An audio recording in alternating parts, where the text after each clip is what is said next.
New York City is the greatest city in the world.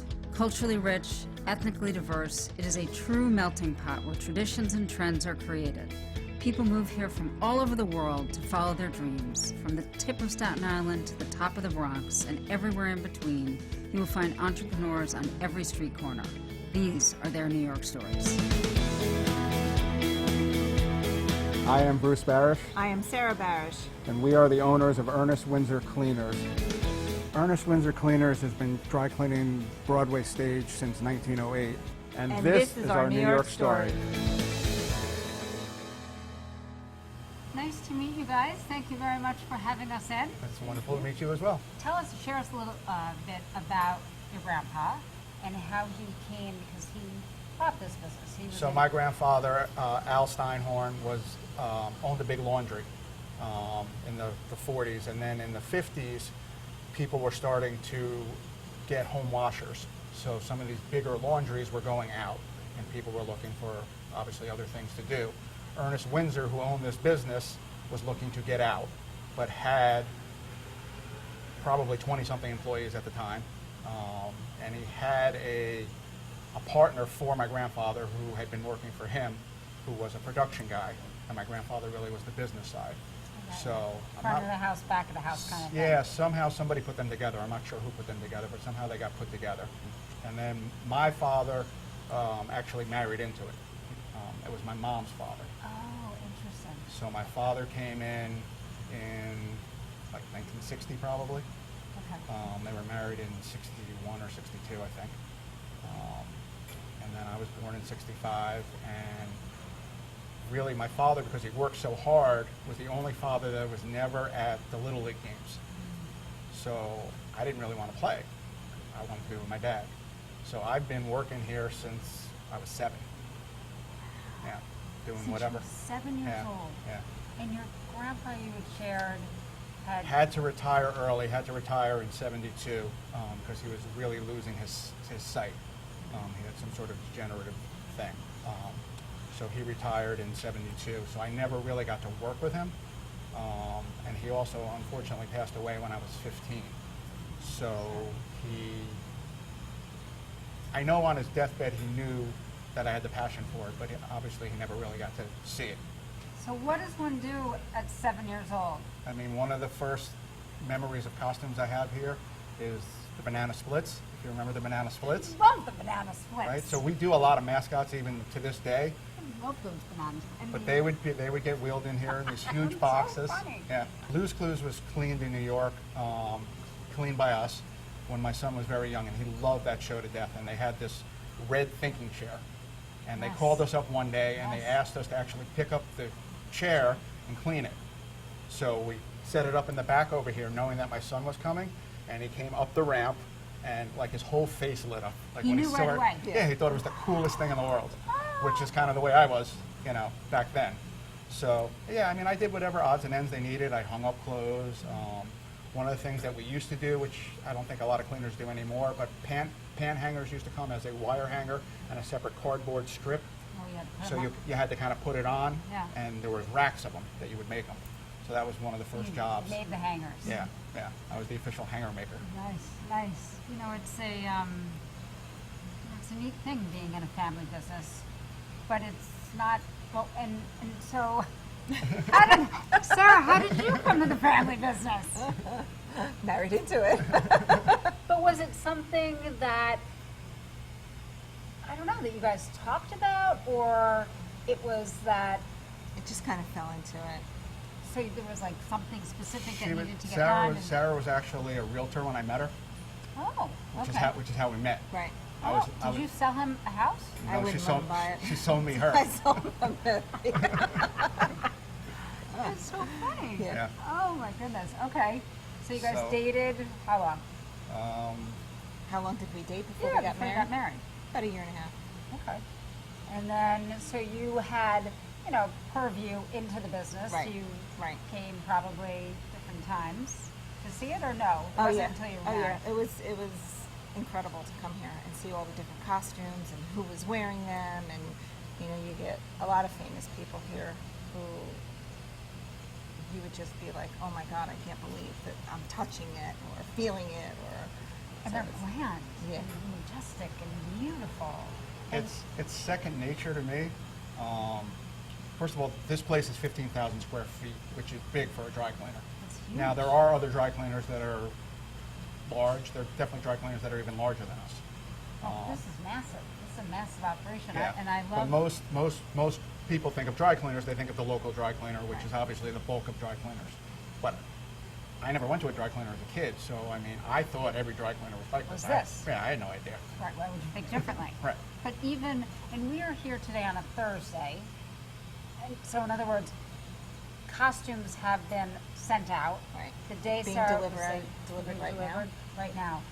And I just, because we kind of got into, you know, how this business came to be and how you became a part of it, but your niche and kind of where your fame and kind of notoriety is around Is is that the you theater. clean the Right. theater. Right. And then some. Right. Right. Blues Clues, Banana Splits, Right. maybe Sesame Street. Right. The whole entertainment industry is definitely the biggest segment, and it all started with the theater, obviously. But we do retail as well. We do our own suedes and leathers, which there's not a lot of cleaners that do. So we do business with other cleaners because we do their suedes and leathers, and we might do some of their fancier stuff as well because we do that. And so did you start working in the business before your kids were born or Oh, no, after? after my kids were After born. the kids. Yeah. And They were in school. I mean, I can remember I had to leave here by a certain time to make sure that they were home by a certain time. okay. So I would leave when I would drop them off, and we'd come home before they would get home. Was that weird at all? Starting to work together on a regular basis? I think weirder for her than me. I mean, most people say that. Even my friends are like, how do you work with your wife? But, I mean, I can work with anybody. But I can be a bear sometimes, so it's definitely harder for her because she catches the brunt of it. But the one thing that I've always told her is it's business. Like, you can't... Don't you can't, take it personally. And you can't take it home with you. I mean, are there days where you just kind of say, We all have good days. We all have bad days. We try not to have bad days on the same day. how do you do that? Do you just not come to work? Like if you're I Sesame- always come to work. No, she actually says that, though. That's not... I hear that from her all the time. Like, if she's having a bad day, and then I might start... So you'll say, I'm having a bad day. Right, you can't have it today. In other Right. words, it's not your turn. Exactly. So you behave. Right. Be a good guy. Right. Listen, and Mama. vice versa. Yeah. Exactly. So you, okay. So I mean, thank it you all, for saying that. It all starts with him in the morning. Right. You wake up, you get here, and you're like, okay, what kind of mood is going, is going on in the office, and what has happened in the plant, if something has triggered something, and the mood just starts that way. Because you're almost done. I mean, like, theoretically, Yes, if in you're many getting here ways, at 2, yeah, right. and you, I mean, before your kids go to school, it's 8:30, Right. you almost had a full day. So, like, Yeah. the whole Right. world could have blown up. Right. And you're walking into basically Right. A firestorm. a Right. firestorm. Yeah. Thank you. I was thinking of a different word. That's a better one. Yeah. Does happen. And those happen. Those happen. Oh yeah, there's a lot of stress, obviously, because we have to be perfect. The show has to go on, so we can't miss the pickups. Right. We can't miss the deliveries. There can't be poor pressing. There can't be stains. There can't be missed deliveries. All of that. I was just thinking before when you were talking about deliveries and you were talking about Bruce's photographic memory and sequin. Like, what's the kind of craziest request you have ever gotten? See, I always get these questions like, "What's the hardest thing you've ever cleaned?" And it's a normal thing for us. All these hard things that we clean and all these crazy requests. The drivers pick up at 11 o'clock at night, and we're here at 3 o'clock in the morning, and we're getting it out before lunchtime. Like, that's just normal for That's us. just routine. Right. You've never had some random person call and say, I've got this and I need it by that. It's just so But we get that all the time. all the time. Right. So We get editors from large magazines who will say, pick this up, I need it back by then, and you got to do it, or you're not going to keep the account. So I would love to this is like a candy land of cool, like fun things. And I would love to just look at some, various things Yeah, that's fine. from the past. And I'd love to check out your office where you have a bunch of wanna start there? pop and yeah, let's do that. So these are examples of things that you've restored that were, I mean, this was yellowed, totally yellowed. Yellowed, water damage, marks all over it. Beautiful. This one was my favorite piece of this. Oh my gosh. Absolutely gorgeous. That- And is it that- came in and it was literally yellow, beigey, really Sarah, that's disgusting gorgeous. looking. Gorgeous. Yeah. This looks like a real antique piece. Yes. Right? Yes. And you also have the tablecloth, which was bad too. Right. The tablecloth. This is like, I was telling you about the tablecloths, this is like what I have Right. from my great grandma. Right. We do this all the time for Oh people. my gosh. And these were all yellowed. I know exactly what you're talking about, those yellow Yeah. stains. Like fold marks also. yes. Yes. Right. Yes. That's oxidation. Oh, okay. I didn't realize that. Right. So, and look how beautiful it came out. Beautiful. So these are your, Dry cleaning machines. Two different machines, two different technologies, two totally different solvents. But to answer the question that you initially asked, dry cleaning means that there's no water in the washing process. Your clothes do get wet. There is a solvent there. This is a wheel, like a regular washing wheel. And we'll put a load in there and everything gets wet and everything gets dried. It goes in dry, it comes out dry. We may pre-treat stains before they go in, and we may work on stains even after they come out. Some things may get cleaned twice. Some things may get cleaned in two different technologies, or even three, because we do a lot of wet cleaning as well. wow, these, look at all these. Where is your, So this is my father, this is my grandfather. This is Walter Steele, who was my grandfather's partner and then my father's partner. And this is a friend of theirs who was in the laundry business. oh, is this the gentleman you said came back, who was 85? Exactly. Who recognized all the Exactly. things that you had changed? Right. Didn't exactly know. Right. Right. So that's my grandparents with Walter and his Oh, wife. wow, those are gorgeous. And then this is actually Walter with his wife with Ernest Winzer. which is- Oh, this that's is- Ernest Winzer. That's the first picture that I had ever seen of him. Oh, boy. And that's, That's my grandfather. oh, And it's actually signed by all. oh, the kids? No, it's not. This These is are like people his that- retirement. Yeah, this was like his retirement. So I'm not sure. Sarah's convinced there's probably famous names on there that, Right. you know, unfortunately you can't read them. No, that's I'm okay. not convinced that there's famous names per se, but What a great tribute. I love that he sits here with you. That's great. yeah, means That's a lot. great. Well, this has been amazing. And this is, I take it, Bruce, this is you? And that's Sarah. Sarah, that's you. Okay. Very good. We see the brain trust in action here. So, I- Bruce, thank you so much for Thank reaching you. out. You have an awesome story. Thank you Okay. for sharing it with Thank us. you. And Sarah, Thank you. you are so much a part of this story too. Thank you. Thank you. My name is Yvetta Petty, owner of Harlem's Heaven Hat Shop. I love hats, the world loves hats, and I'm going to put a hat on everybody's head that I see. And this is my New York story. Oh, Vetta, thank you so much for having us come in. This is, I have to say, I looked at your website, I read about you. We've been trying to connect with you for a while. And your website's awesome, but to be here is like a whole different experience of the depth and breadth of everything and the colors and it just has like such a happy feeling in here. Well, welcome to Harlem's Heaven. Yes, I love Hat it. Heaven. Hat heaven.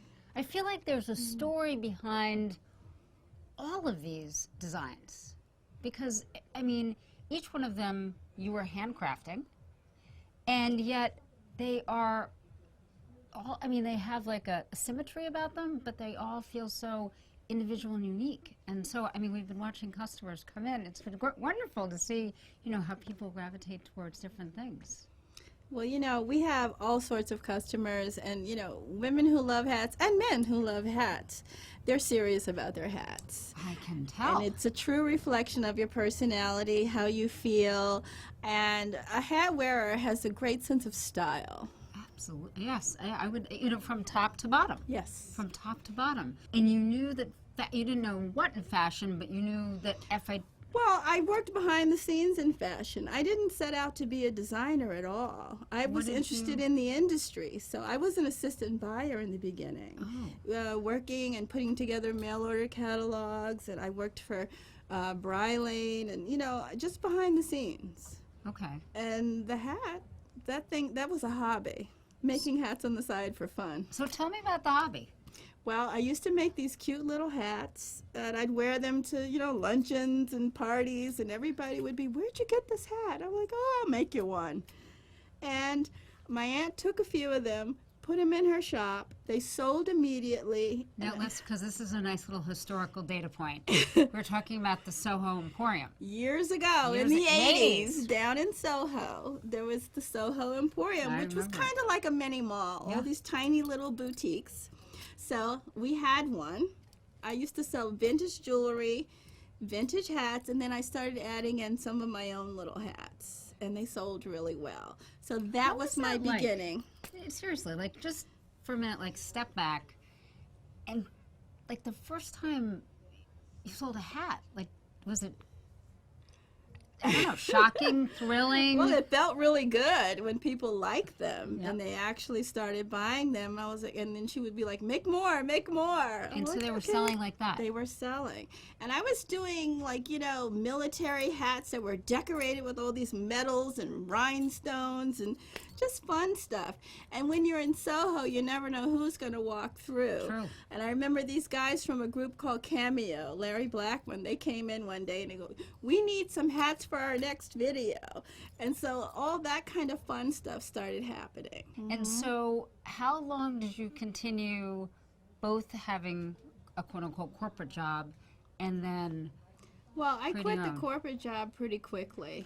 so I really did. I within left a 6 couple of months? years. Couple of years, Yeah, a okay. couple of years. And then I was full-time just making hats and being in the store.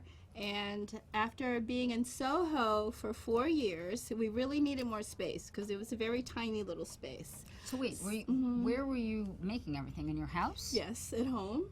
So you Yeah, my living room. were in your living room. Yes. So at what point or like what juncture did you say, I think this is like gonna be something? Like, or something Well, I really wanna kind yeah. of put myself into. We had started looking at bigger spaces. And you said you were growing out of it. Yeah. So the thought of moving up to Harlem made sense because we could get a big space, a big store for the same amount of money that we're paying in Soho for this tiny little space. And what a rich church community. Hats. Very smart demographics. It's a good fit. Yeah. Yeah. So how many, did you know anything about, I mean, like, you didn't have any experience leasing, right? No. I mean, So what we rented an existing beauty salon, and we put hats in one side of the salon, and then we hired a couple of hairdressers to keep the hat part going, the hair part going. So we had a combination hair and hats for a while. Okay.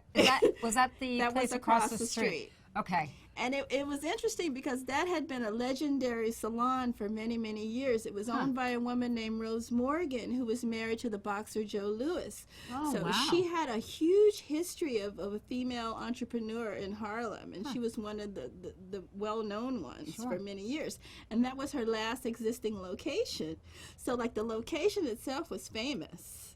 So we were like, we want that store. And it's just luck had it that you were able to take over the lease. Exactly. And then after 4 years, actually it was 5 years over there, this side of the street, the buildings were totally new and renovated. So we decided to move across the street. And this is it's 26 years total. And, as you think about kind of what you didn't know, what didn't you know that you kind of can't believe you didn't know, and yet you were able to do it? There was so much we didn't know. So, like, what? I mean, I didn't even know how to do inventory, how to track my costs. Like, there was just so much. I was just immersed in making hats, really. And I got some great advice and some great mentorship. From who? From President Clinton's foundation. Wow. When he had come to Harlem and had his office here, he started something called the Harlem Small Business Initiative. Yes. And he chose 10 businesses out of all the businesses in Harlem, and I was one of the 10. That's So so exciting. it was a great experience. I probably would not even still be in business had it not been for that particular training, because at that time, it's when the chain stores were moving into Harlem and there was, competition all of a sudden, and I really needed some Help. tools, you know? I think that in the beginning, you're afraid of certain things. Like now, I work with stylists from everything, every magazine from Italian Vogue to L'Officiel Paris. My hats have been in all of these great publications. But I can remember when a stylist would call and say, could we pull a couple of hats for a photo shoot? And I'd be like, oh no, I don't do that. Just not knowing that how important Right. this exposure and Right. press and all that. Not understanding, here's some free marketing. Like, how has your business transformed? I think it's about 50-50 now. I always have to give credit, and I'm so grateful to the Harlem community, the little mothers of the church that are so fabulous every Sunday morning. I mean, we've got some 80-year-olds that are just amazing. Oh, are they gorgeous on Sunday mornings. They kept me open all these years. You did. But with the internet, with the website, I could ship to Japan, I could ship to Argentina. You just never know who your customer is going to be. You're creating your products. Yes. You are doing customer service. You are buying. I mean, what aren't you doing? Honestly. I'm everything, including the janitor. So Avetta, I mean, do you sleep? I do. A little bit. I mean, seriously, there's an extraordinary amount of product here. But that's because I'm continuous. Like, when I'm home, if I'm watching TV, I'm still making something. I never stop creating.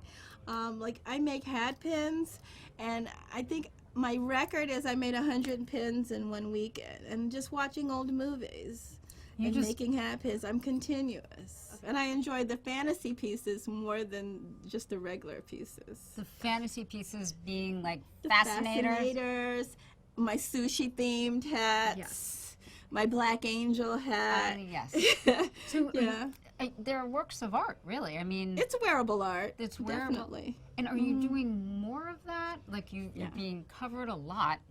You were mentioning the Conservancy Luncheon. Yes. Where you did the garbage cans. I did the garbage can themed hats this year. Last year I did the sushi themed hats. And I remember seeing that in the Times. And I enjoy that kind of stuff most of all, because that's really the artist in me.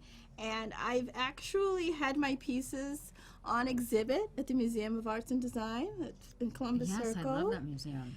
I don't know if you remember that exhibit. It was called the Global Africa Project a couple of years ago. It was an amazing exhibit. I had 3 pieces in that. That's great. Hats as art. That is great. And also Mobia on Broadway and 61st. Sure. Yes. I had 3 pieces in that exhibit. Good for you. There. That must be, your aunt would be so proud. Yes. But she would live long enough to see your success. She saw my first big order on the website, and she says, "Whoa, I think this internet thing's gonna be all right."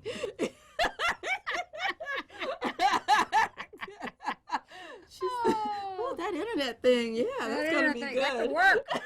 Oh my God, it's like magic. You wake up and you made, Yeah. Well, I would love, can we try on some hats? Why not? I We've think got we should. So much to choose We have so many from. fun things to look at. You gonna put on a fascinator? Oh, yeah, let's do it. it. This is gorgeous on you, by the way. Let me see. This is Coke feathers, crystal, and Grosgrain ribbon that's been hand braided. Let's see. Oh my gosh. So you got to go to Ascot. You got to go to the Belmont Stakes. Look you at gotta that. go somewhere to somebody's racetrack Look in at this this. one, or the luncheon. Can you? This is Avetta. This is gorgeous on you. Gorgeous. Gorgeous. Now I want to try one more on you. Okay, may let's I? try one more. Because I like the fantasy pieces. Yes, you were talking about. So this is Look at this. one of my latest fantasy pieces. Oh my goodness.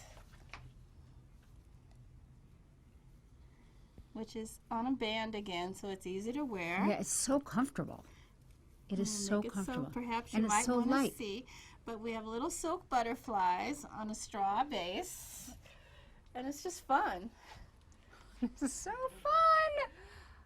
Little black dress, and you're ready to go.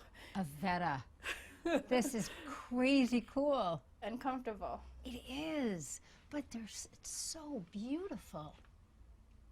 It's like truthfully, I don't wear hats as, part of what I do to dress up, but this experience, kind of makes you think it about really it, does, right? because it just brings like a different level of elegance Yes. to the experience. It totally completes your look. It really does, and it's unique and it's special. Thank you. I couldn't ask for a better model. Oh my goodness, I couldn't ask for a better entrepreneur. What an inspiration. What an inspiration.